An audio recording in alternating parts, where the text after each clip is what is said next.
Okay, so what I want to do is I want to pop between some different quotes. We'll kind of do a fire round quote parkour. First one.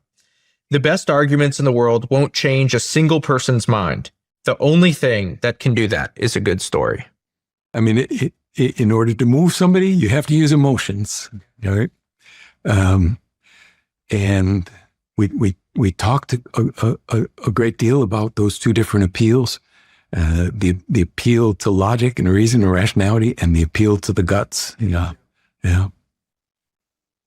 If you would learn the secrets of nature, you must practice more humanity. The secrets of nature are where the secrets of humanity arise. We can see one another. We can understand ourselves as individuals through the difference that we have looking at another person. But to understand what a human being is, we have to look at the more than human. The loneliness of writing is that you baffle your friends and change the lives of strangers. I find this true to the present day. You know, I can give the manuscript to my brother, and he can return it a couple of weeks later and say, interesting. And yet I can turn my phone on this morning and get an email saying, you don't know me, but I'm studying forestry now because of you. You know, what sense does that make? That's just crazy. Yeah. When you're sure of what you're looking at, look harder. Yeah. Yeah, because when you're sure, you're not moving. And reality is always moving, right? If you've arrived at a definitive, irrefutable point of view, it's because your point of view is stationary. And that's not going to help you survive in a world where all points of view are constantly moving.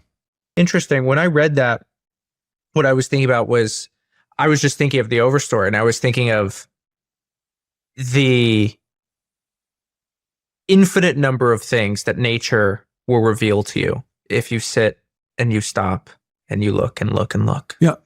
Attention is the most profound source of meaning that we can have. And before I wrote Overstory, I had a path that I would walk from my house to my office, and it looked something like this: tree, tree, tree, tree. And as I started to write Overstory, that path started to look like this: red oak, maple, hornbeam.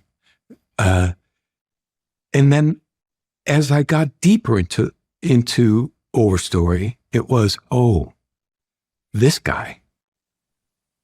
You know, it's not a red oak, it's this guy.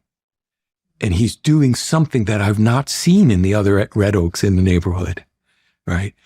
So the granularity, the particularity, the pleasure of the world depends on slowing down and looking harder. Yeah. We have this sense that structure is inimical to emotion, or that systems are inimical to individuals. You know, that a book can either be a heart book or a head book. And my desire, of course, is to write something that's like us, namely an all-in-one. And I like this idea that you're getting at, which is that there can be novels of thinking, novels of feeling, novels of character, novels of ideas. And this is one of the major themes of this conversation, is the fusion of maybe even the right side and the left side of the brain in the work that you're trying to do. The sled is only going to move when all the dogs are in harness and they're all pulling in the same direction. But that's the craft of writing, to find a way in which all those different approaches, and it's far more than just head and heart. I mean, there are 300 regions of the brain, right? So what you want to do is get all the elements in your repertoire chosen in such a way that they're supporting one another. Right. That the levels are emerging from the decisions that you've made at the levels lower down, and they're all in harness, and in harmony.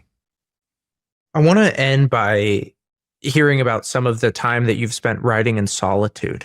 You know, when you wrote Plowing in the Dark, you said, I even wish that I could have gone into a sensory deprivation tank. And it seems that solitude has been a major asset and strategy over your career. I agree with that, but I think I have to expand the formulation just a little bit. Moving in and out of solitude has been the strategy. Right? My composition process and certain amount of my revision needs to remove the overwhelming stimulus of the world in order to be able to create a richness in my own imagination. So I write lying in bed. I'll pull the covers up. I'll dictate, or I'll use a pen. I'll turn the light out and do it in the dark. I'll look up at the bare ceiling as a way of repurposing all my sensory apparatus that would ordinarily be taken up with, the amazing stimulus of the world, and now just going back in tranquility and recollecting places that I've been, things that I've known, crises that I've survived. So that requires solitude. But if you stay solitary, you're going to spin out of orbit eventually, both literally and artistically, because you won't have the world to test the products of your solitude against. So you start to make a character, you start to create a scene, and you need that sensory deprivation to get going and to get traction.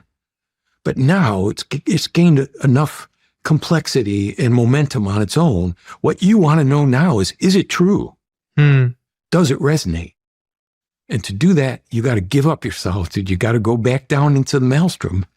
And I think so many creators talk about that boundary condition, where you can control both the degree to which you can isolate and organize the complexities and the chaos of the world, and the degree to which you can plunge back into the bracing, rejuvenating, corrective of a story that you didn't tell.